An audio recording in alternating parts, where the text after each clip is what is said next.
এক গভীর জঙ্গলে এক হাতি বন্ধুর সন্ধানে এদিক ওদিক ঘুরছিল। হঠাৎ সে একটি বাঁদরকে দেখতে পায়, আর সে বাঁদরটির কাছে গিয়ে উপস্থিত হয় আর বলে, বাঁদর ভাই, তুমি কি আমার বন্ধু হবে? আমার কোনো বন্ধু নেই।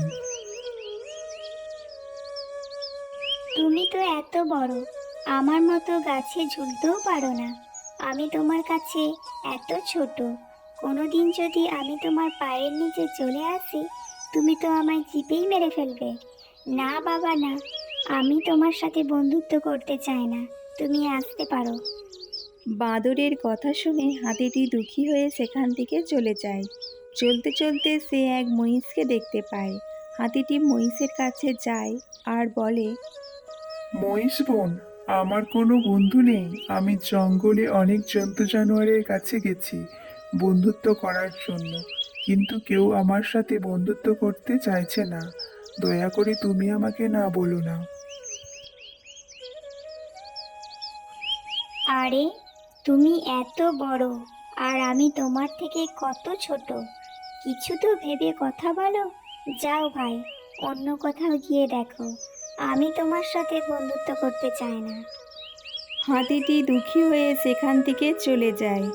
পরের দিন হাতিটি দেখে মহিষটি প্রচণ্ড জোরে দৌড়ে পালাচ্ছে, আর তার পেছনে ছুটছে বাঁদরটি।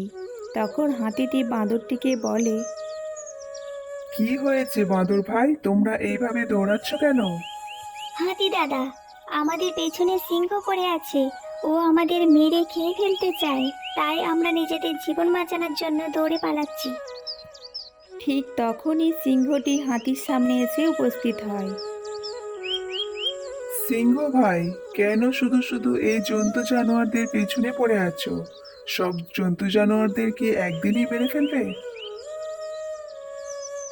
যা যা, নিজের রাস্তা দেখ। তোর কি, যেটা আমার করতে ভালো লাগবে আমি সেটাই করব।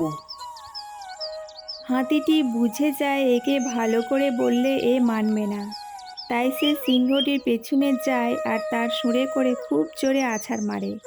সিংহটি ভয়ে সেখান থেকে পালিয়ে যায়।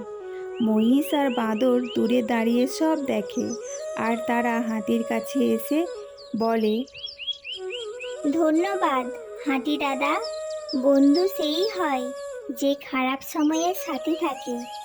আমার তোমার থেকে ভালো বন্ধু কেউ হতেই পারে না। হ্যাঁ, তুমি আমাদের প্রকৃত বন্ধু।